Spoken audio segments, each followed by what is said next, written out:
de las rondas de la primera competencia nacional de debate sobre derechos humanos.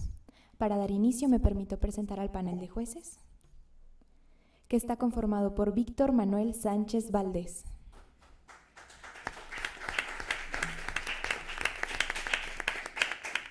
Juan Antonio Franco Valdés y presidiendo el jurado Federico Alberto Garza Ramos. El tema a debatir en esta ronda es el siguiente: ¿es válido limitar el derecho a la libertad personal mediante la figura del arraigo? Los equipos con la postura a favor son el número 258, formado por Blas Emanuel Reynosa de la Cruz, Marta Delia de la Cruz Cárdenas y como auxiliar Ana Karen Flores Rivas. El equipo en contra, con el número 303, está formado por Andrés Magaña Cicera y Jorge Manuel Izquierdo Herrera. Le recuerdo a la audiencia mantener sus móviles en vibrador, preferentemente apagados.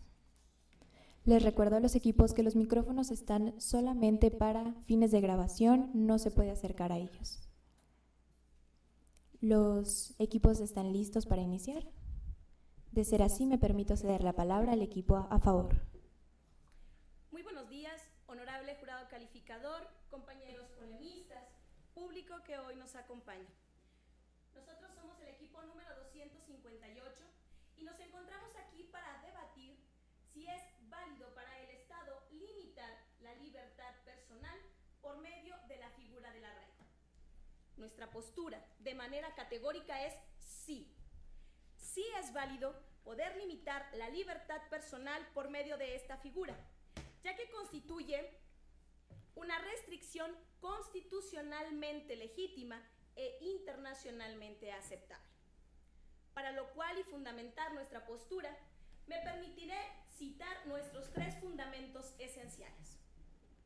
Como primer argumento, hemos de citar que la libertad no es absoluta, ya que debe analizarse y vivirse con interdependencia del resto de los derechos humanos. En segundo lugar, es importante tener en cuenta que el arraigo tiene un fundamento legítimo y válido en un Estado constitucional de derecho.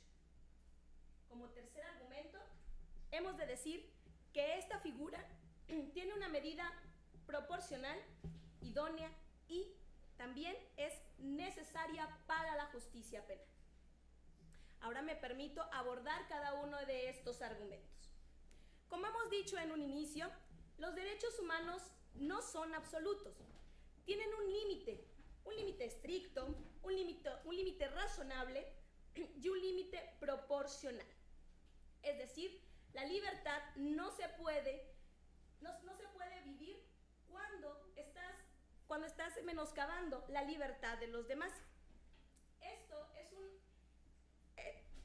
es una doctrina y una jurisprudencia aceptada a nivel internacional, tanto en las Cortes Interamericanas como en el área europea, acorde a la Declaración Americana de los Derechos en el artículo 28, acorde al Pacto Internacional de Derechos Económicos, Sociales y Culturales en sus artículos 4 y 5, además como en algunas sentencias de la Corte Interamericana de Derechos Humanos, como puede ser el caso Ricardo Canese contra Paraguay en el párrafo 117, o también en el caso de Tristán Donoso contra Panamá en sus párrafos 56 y 110.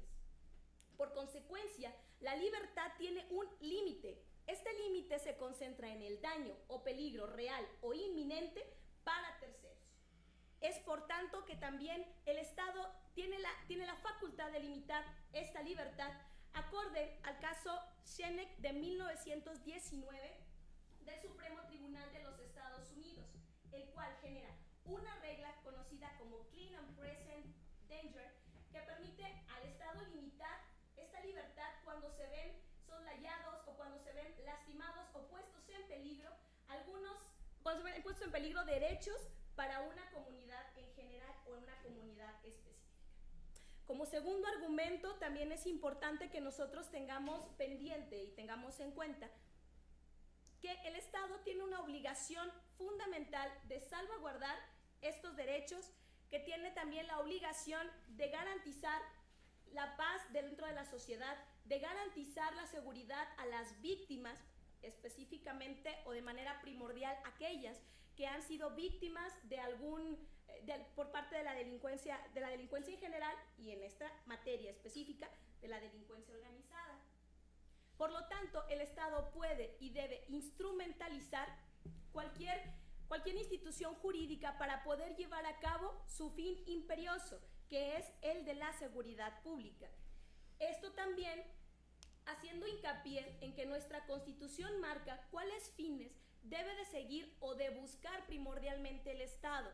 Primero, debe de evitar que el inculpado se pueda sustraer de la acción de la justicia. En segundo lugar, debe evitar el daño a víctimas. En tercer lugar, busca el Estado, por medio de esta figura, el garantizar el éxito del proceso. Por consecuencia, esta figura también nos ayuda a que no se materialicen los riesgos procesales. Como tercer argumento hemos citado que esta medida es idónea, racional y también es necesaria. Es decir, es idónea porque es la que maneja un fin legítimo, el salvaguardar el debido proceso. También es necesaria porque sin ella los fines como tal no se cumplirían. Y también es una figura proporcional en estricto sentido, ya que esta figura no es gravosa ni es dañina. Lo que está diciendo es una restricción temporal y que permite la vigilancia de personas que se dedican a este tipo específicamente de delitos, delincuencia organizada. Por lo tanto, no es una detención arbitraria, le permite al Estado vigilar y controlar por tiempo determinado a una persona, acorde a los límites constitucionales.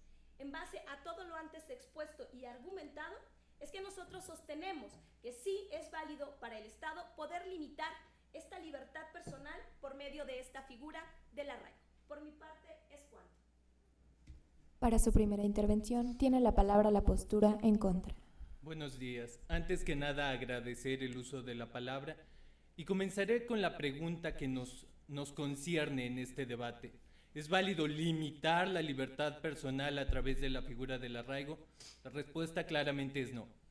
No es válido privar de la libertad a alguien sin que medie material probatorio suficiente para llevarlo a un juicio.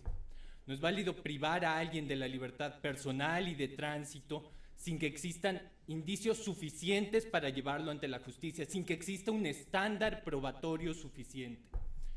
El arraigo claramente vulnera la presunción de inocencia, toda vez que a la persona se le detiene sin decirle las razones de su detención, sin darle el derecho de aportar pruebas para demostrar su inocencia. Pero, ¿cómo aportar pruebas si ni siquiera se conoce el delito por el que uno es detenido? Asimismo, el arraigo vulnera el debido proceso, toda vez que, si bien el debido proceso constitucional permite el arraigo a nivel internacional, tal como se establece en la Convención Americana de Derechos Humanos, en su artículo 7, no se podrá privar a alguien de su libertad de manera arbitraria. Así, doy paso al siguiente argumento. El arraigo vulnera los fines últimos del derecho penal democrático, vulnera el principio de subsidiariedad, el cual nos dice que el derecho penal será la última medida a la que recurre el Estado cuando todas las demás fallen. Vulnera el principio de ultima ratio, que establece que el derecho penal es la última medida, cuando no quede más. Vulnera el principio de intervención mínima, que establece que el Estado solo intervendrá en los derechos humanos de una persona cuando sea estrictamente necesario. También vulnera el principio de proporcionalidad, ya que claramente se priva de un derecho, pero no queda muy claro qué derecho se está protegiendo. A la vez da paso a la tortura, establecida en el artículo 5 de la Convención Americana de Derechos Humanos. Y da paso a la tortura y lo sustento con datos suficientes, tal como lo estableció el Comité el Comité de la ONU para la Protección de la Tortura, quien después de analizar 70 casos de personas arraigadas se percató que el 50% de ellos presentaban lesiones físicas recientes. El arraigo no tiene un estándar probatorio, se priva a la persona de la libertad solo con la solicitud del Ministerio Público, solo con que el Ministerio Público comparezca ante un juez y diga: se trata de delincuencia organizada, necesito arraigar. No hay un estándar probatorio que nos hable de indicios suficientes, no hay un estándar probatorio que el juez pueda valorar para llegar a la medida del arraigo. Y por último, y para concluir mi participación, deseo dejar dos preguntas en la mesa para mi contraparte. La primera es: ¿hay un límite en el número de veces que una persona puede ser arraigada? Y la segunda es: ¿cuál es el estándar probatorio para que se lleve a cabo la medida del arraigo? Gracias. Se cede la palabra a la posición a favor. Bien, la contraparte ha afirmado que se trata de una medida arbitraria. Sin embargo, hemos de tomar en cuenta el criterio de la Corte Interamericana de Derechos Humanos en el caso Chaparro Álvarez y Lapu Íñiguez contra Ecuador en el párrafo 93, al establecer que una medida, no obstante que esté en la ley, para no ser arbitraria, debe cumplir con un fin legítimo, debe ser idónea, necesaria y proporcional. Criterios con los que cumple el arraigo. Por otra parte, nuestros compañeros polemistas han mencionado que se da paso a la tortura. Cabe mencionar que esta representación no es la representación de un Estado. No venimos aquí a defender las arbitrariedades que cometan las autoridades ejecutoras del arraigo. No venimos aquí a defender una pseudo aplicación de esta medida cautelar, sino que hemos venido a defender el derecho, el deber ser, el arraigo como figura normativa mediante la cual es válido limitar la libertad personal. Por otra parte, no es el Comité de la ONU para la Protección de la Tortura, es el subcomité de la ONU para la prevención de la tortura y los tratos y penas crueles, inhumanos o degradantes. Y la contraparte ha mencionado que se vulnera el principio de presunción de inocencia, pero esto parte de una pseudoconcepción del mismo principio, pues cabe mencionar que este principio, como todo principio, se trata de un mandato de optimización. Y esto implica dos cosas. Primero, una persona se considera inocente antes de que quede acreditada su culpabilidad. Y por otra parte, la presunción de inocencia como principio optimizador y como regla de tratamiento permite tomar en cuenta circunstancias y situaciones especiales para brindar un trato adecuado y proporcional. No podemos constreñir al Estado a que tome una actitud de no interferencia ante determinadas circunstancias que sí lo exigen. En ese sentido, la presunción de inocencia como regla de trato no prohíbe restringir anticipadamente los derechos y libertades de las personas, sino que se trata en efecto de los derechos y sujeciones de la persona en relación con una consideración. Sí, es inocente. Sin embargo, se puede dar la concurrencia de otras situaciones que habrán de ser tomadas en cuenta para aplicar una medida proporcional, la cual no habrá de degenerar en pena ni tener un trato de culpable y, en efecto, habrá de cumplir con los criterios antes mencionados. De esto se deriva que el Estado no está facultado para aplicar una medida con un trato de culpable, pero tampoco está facultado para adoptar una actitud pasiva ante un riesgo real e inminente que derivaría en una frustración procesal y en una inmaterialización de la justicia. En efecto, no podemos limitarnos a estos dos tratos, sino que la medida deberá ser proporcional, sin degenerar en pena, pero también sin resultar excesivamente laxa. En este sentido, en la sentencia del Tribunal Constitucional Español 108/1984 se establece la compatibilidad de la presunción de inocencia con las medidas cautelares, basándose en un juicio de razonabilidad, porque una medida desproporcional o arbitraria claramente vulneraría la presunción de inocencia. Sin embargo, no es el caso del arraigo. El arraigo no tiene fin retributivo, no tiene fin punitivo, tiene un fin de prevención y solamente encuentra su sentido ante un riesgo real e inminente o peligrosidad, la cual se compone de la aptitud y la actitud del sujeto para materializar riesgos de frustración, que es en todo caso lo que habrá de analizar el juez para determinar la aplicación de esta medida. Es cuanto. Tiene la palabra la posición en contra. Muchas gracias por el uso de la palabra. Antes que nada, comentarle a la parte contraria que respeto mucho su postura, pero no la comparto. Y no la comparto por los argumentos que voy a vertir a continuación. Se hablaba acerca, en la primera intervención de la compañera, que se busca proteger una colectividad por encima de un individuo. Quiero recalcarle una frase de Montesquieu: cuando una injusticia se hace a un individuo, la injusticia se hace directamente a la sociedad. Es por esto que debemos entender a la sociedad como un todo a través de partes, y de las partes a través de un todo. Es por esto que si una persona es enjuiciada a través del arraigo, es culpada a través del arraigo, estaríamos juzgando directamente a la sociedad. Hablemos un poco de la historia del arraigo, el tema que nos ocupa hoy en día. El arraigo surge a través de las reformas al Código Federal de Procedimientos Penales en 1983. Dato curioso, 2 años antes, México suscribía el Pacto Internacional de Derechos Civiles y Políticos, protegiendo precisamente la presunción de inocencia, la dignidad y la libertad personal. Hablemos un poco igual de cómo opera el arraigo. Hay que ser claros en este sentido, porque la parte contraria argumenta la razón de ser de su dicho sobre la presunción de inocencia. El arraigo solo se requiere que el Ministerio Público, a través de sus facultades investigativas consagradas en el artículo 21 de nuestra Constitución, alegue sobre una supuesta investigación preliminar que ha arrojado posibles datos de una posible comunicación, de una posible comisión o participación de un delito de una persona en materia de delincuencia organizada. Acto seguido, se otorgará la medida del arraigo. Robustece lo anterior, que no solo se contravienen principios de derechos humanos internacionalmente consagrados en diversos pactos, en diversas instituciones, sino que también se abre paso a la libertad, a la privación de libertad.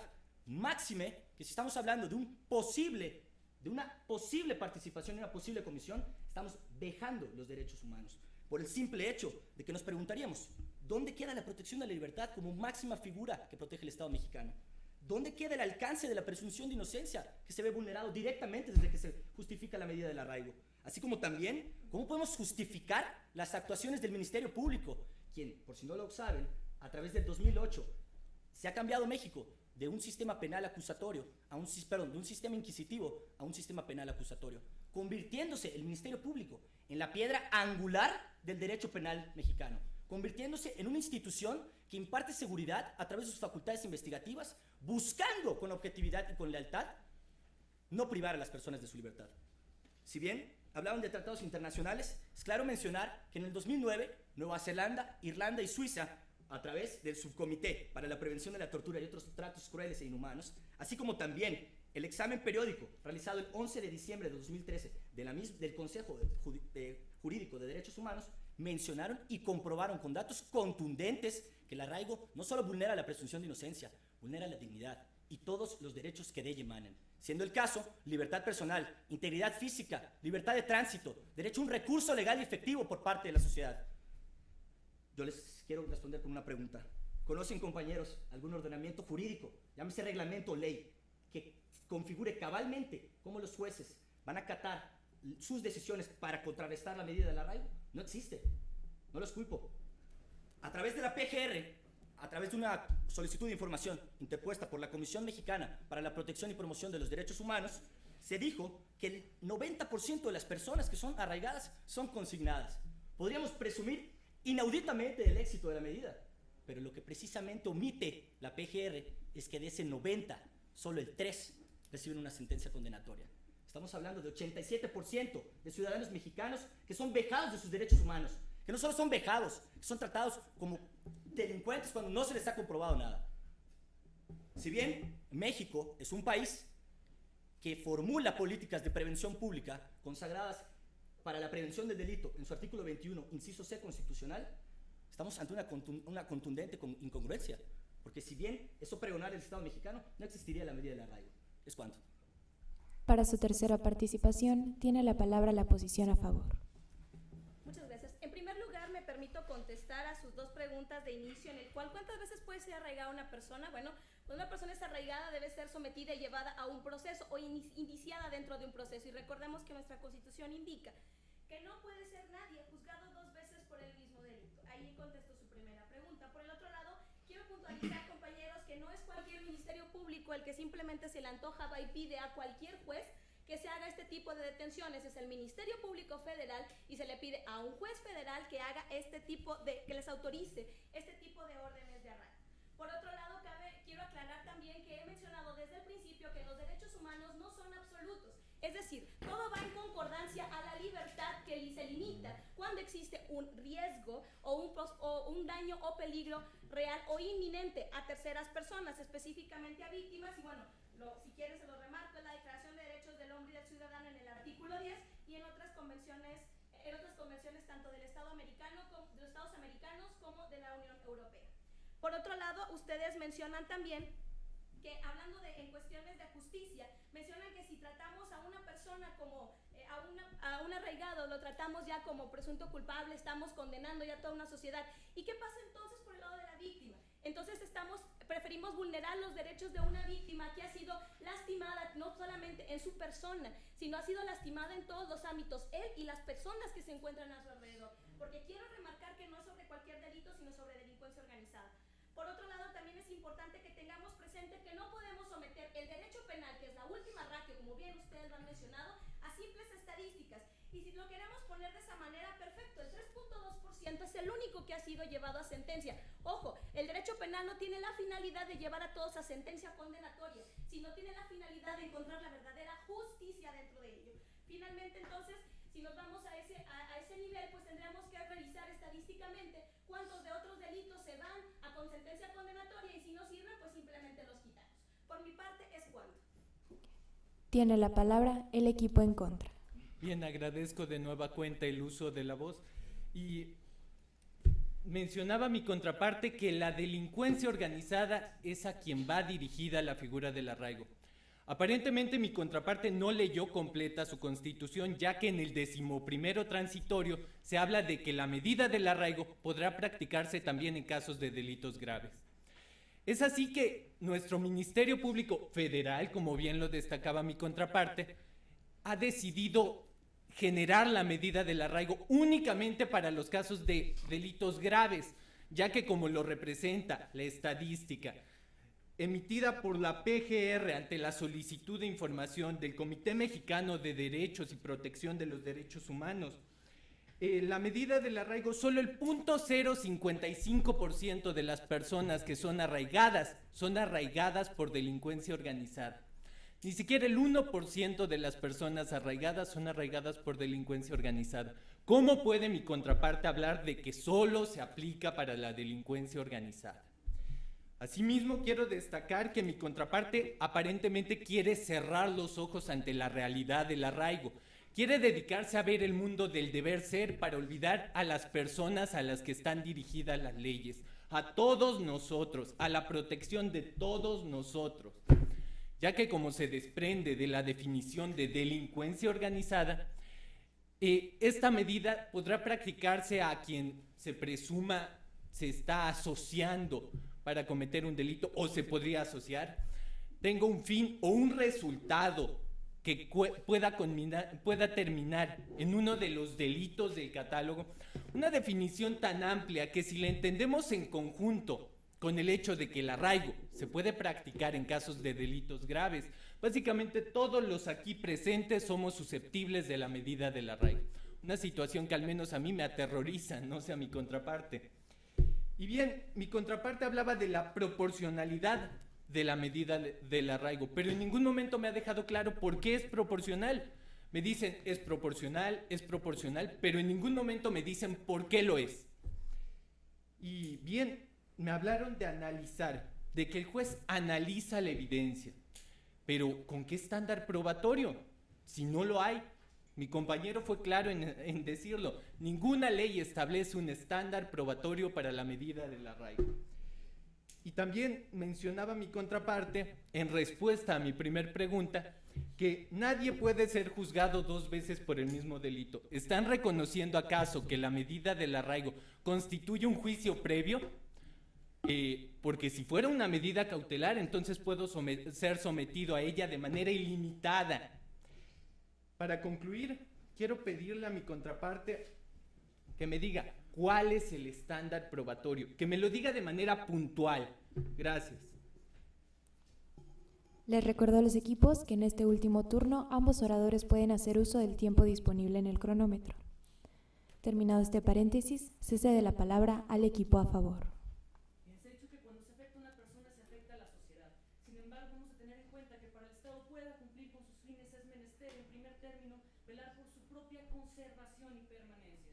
Por otro lado, se ha mencionado que no hemos hecho referencia a la proporcionalidad. A la luz de la doctrina construida por la doctora Virginia Pulladas Tortosa para analizar la proporcionalidad en estricto sentido, se propone determinar a través de un criterio cuantitativo y cualitativo si el derecho que se ve restringido, que es la libertad personal mediante la medida cautelar, es o no cuantitativamente y cualitativamente más dañino que la pena, lo cual es evidente.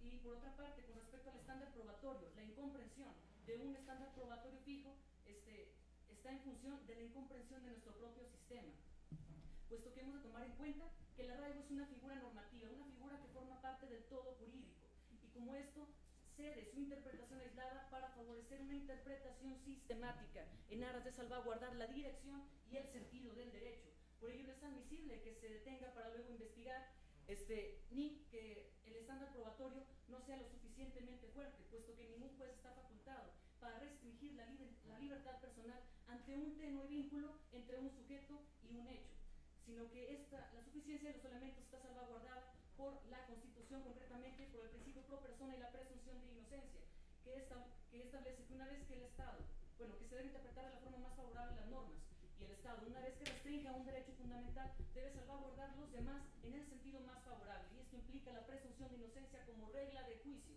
que exige no imponer la restricción a la libertad personal, sino cuando existan elementos suficientes que permitan sostener el vínculo entre el sujeto y el hecho. Así, esta representación ha dejado en claro que el arraigo tiene un fundamento racional y una necesaria y estricta aplicación garantista para la salvaguarda de los fines procesales. Y también ha dejado en claro que es necesaria para la protección de las víctimas, para evitar los daños y las frustraciones procesales. La contraparte ha venido aquí a defender la impunidad de los delitos y a sostener y a hacer evidente la notoria falta de compromiso con una sociedad que pretende una mayor seguridad. Nosotros, por el contrario, hemos venido a defender medidas estrictas, racionales, bajo los estándares de los derechos humanos. Hemos venido a defender la libertad personal, bajo la antigua, pero vigente fórmula de la Declaración Francesa de los Derechos Humanos. Ninguna persona tiene derecho a perjudicar a los demás. Con el arraigo, más que llegar a una vulneración de la libertad personal, lo que está haciendo el Estado es defenderla y protegerla, puesto que no hay libertad personal sin responsabilidad, y no hay justicia penal sin medidas como el arraigo que permitan garantizar el fin último del Estado para su conservación, que es la seguridad de sus propios ciudadanos. Con todo respeto, estimados compañeros, colegas, de su conciencia que han dejado pública queda la idea de que han venido a defender la impunidad y la desprotección a las víctimas, mientras nos esperamos y nuestros argumentos les hagan reflexionar para que otros miembros de la comunidad no tomen sus ideas y se permita un daño a la misma. Es cuanto. Tiene la palabra la posición en contra. Bueno, nuevamente agradeciendo el uso de la voz y, como siempre, respetando mucho la postura de la postura contraria. Respeto mucho el punto, pero no lo compartimos. Y finalmente, para concluir este interesantísimo debate, realmente quiero permitirme empezar a describir cómo los argumentos de mi contraparte han quedado sin razón de ser y sin sentido.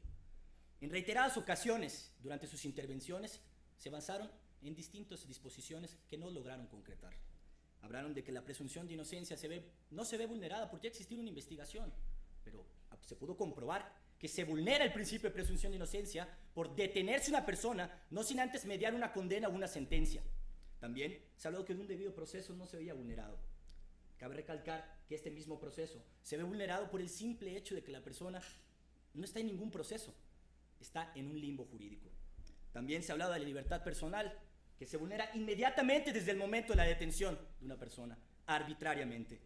De la integridad física, quiero poner en este contexto el caso Loaiza Tamayo versus Perú. La Corte Interamericana hizo una breve recomendación al Estado mexicano a raíz de esta, en el que instó que después de que una persona sea puesta en libertad por insuficiencia probatoria, es irreparable la libertad personal de la persona por el simple hecho de que ya vivió un proceso plagado de torturas, plagado de injusticias y detenciones arbitrarias. Así bien, también no mencionaron que los juzgados que propiamente emiten las órdenes de arraigo están o representan una dislocación procesal muy evidente por el simple hecho de que el órgano que les concedió las facultades con las que operan carece de una norma a vigor federal. El Consejo de la Judicatura Federal no posee las facultades jurisdiccionales consagradas en el 94 y 100 constitucional para establecer organismos especializados que emitan las medidas propias del arraigo.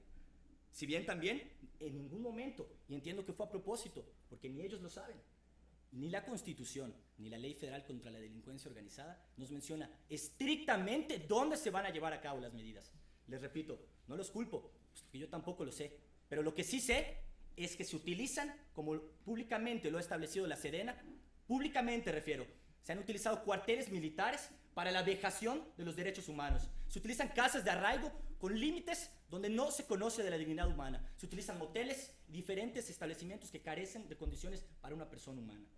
La postura que se pronuncia a favor de esta medida evidentemente justifica su postura por el simple hecho de que se encuentra en el artículo constitucional número 16. Cabe recalcar que el Ejecutivo, a raíz de sus incompetencias y a raíz de incompetencias del Ministerio Público Federal, rogó al Legislativo a que en 2008 se elevara a rango constitucional, solapando dichas incompetencias de nuestras autoridades impartidoras del sistema de justicia. Por lo anteriormente expuesto y a la inversa, es responsabilidad cívica de esta postura decir que se ha comprobado a través de fundamentos contundentes y fehacientes que la figura del arraigo no solamente es violatoria de la libertad personal, es violatoria de la dignidad humana y de todos aquellos derechos que son inherentes al ser humano por el simple hecho de serlo.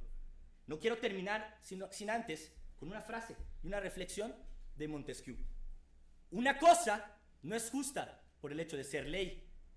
Debe ser ley por simplemente el hecho de ser justa y que se encuentre tipificada en un ordenamiento de un Estado democrático de derecho. Es cuanto.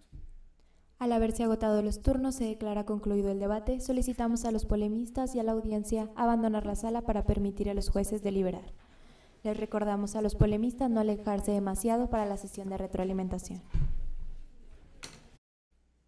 No sé si quieran iniciar. Bueno, pues yo soy Federico Garza Ramos, soy titular de la Unidad de Derechos Humanos del Ejecutivo del Estado. Pues yo quisiera antes que nada felicitarlos. La verdad me pareció una discusión muy bien estructurada. Evidentemente el arraigo es un tema controvertidísimo. Todo tema controvertido obviamente va a tener posturas a favor y posturas en contra y se van a defender con el mismo rigor, lo cual yo veo que aquí lo hicieron y lo hicieron bastante bien ambos equipos. Para el futuro, yo al menos por mi experiencia, que es en muchos casos lidiar está muy fuerte, pero tratar con la realidad de las violaciones a los derechos humanos, tratar directamente con las víctimas de estas violaciones, con las personas que de alguna forma están sufriendo permanentemente una violación a derechos humanos, como es, por tomar un ejemplo, los familiares de personas desaparecidas o una persona que haya sido torturada, etc. Yo a ustedes les pediría eso, que trataran de aterrizar más en lo que está sintiendo una persona víctima de una violación a derechos humanos, o en el caso de una postura a favor, como lo tienen ustedes, lo que siente la sociedad respecto de una postura así. Esos tipos de argumentos no creo que deberían de ser fácilmente descartados, en el sentido de que apela a los sentimientos más profundos de la persona humana.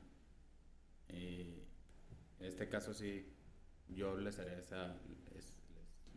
aconsejaría esto, tratar de introducirnos ponernos en los zapatos de los demás, que ese es el concepto más realista de la empatía, y poder desarrollar de forma interna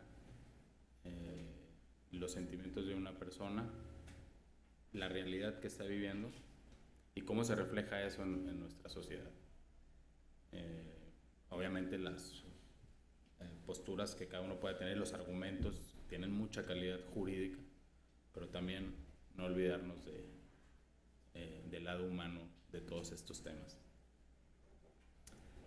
sobre todo en el caso del arraigo, que tanto a favor tiene su lado humano, tiene su lado humano por el tema de la seguridad pública, y en contra también obviamente tiene su lado humano, que hay que explotarlo, yo creo, mucho más para generar un contexto argumentativo más completo.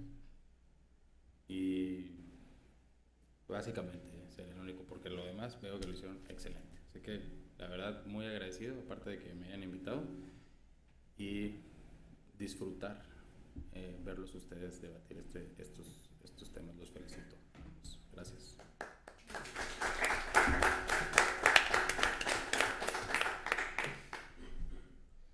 Bueno, pues por mi parte nada más felicitar a los dos equipos. Como dice aquí el licenciado Federico, fue una ronda que se disfrutó mucho. Yo creo que ambos hicieron un gran papel. Se vio mucha estructura por parte de las dos posturas, y pues la verdad era como estar de repente así en un partido de tenis, ¿no? Nada más para acá, para acá, para acá, porque se contestaban muy bien, ¿no? Entonces, en este sentido, pues no tengo recomendaciones técnicas o de forma que hacerles, nada más felicitarlos de nuevo a los dos. Excelente ronda.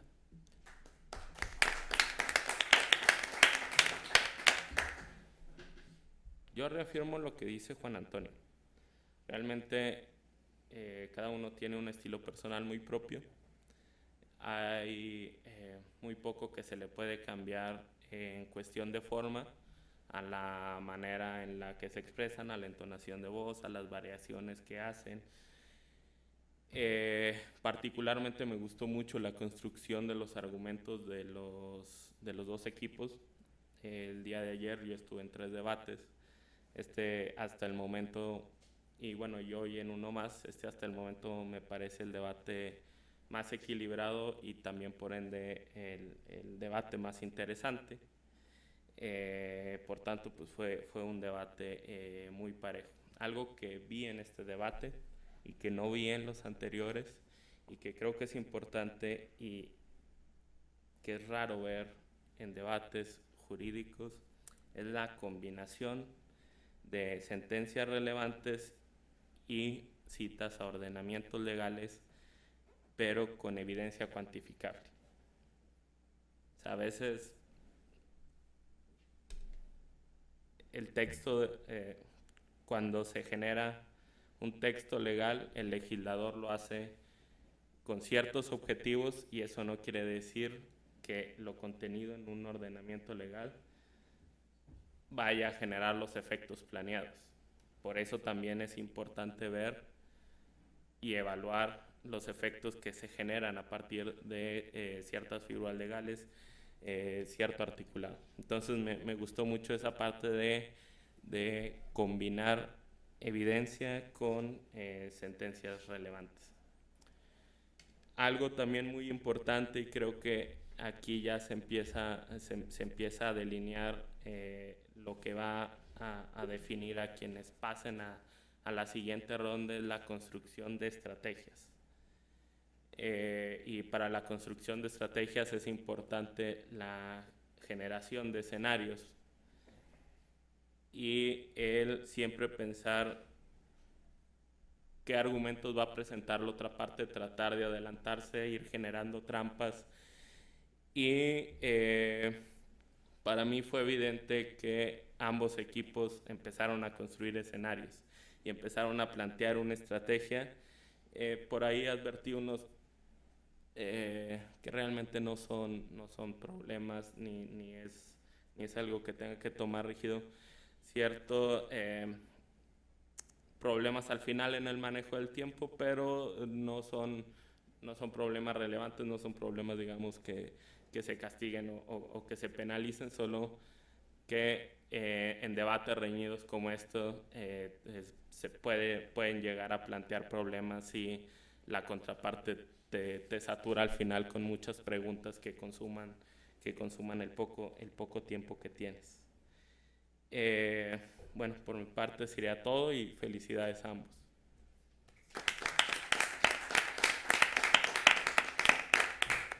Concluida la sesión de retroalimentación, declaramos terminada esta ronda oral. Agradecemos a los participantes y el trabajo de los jueces.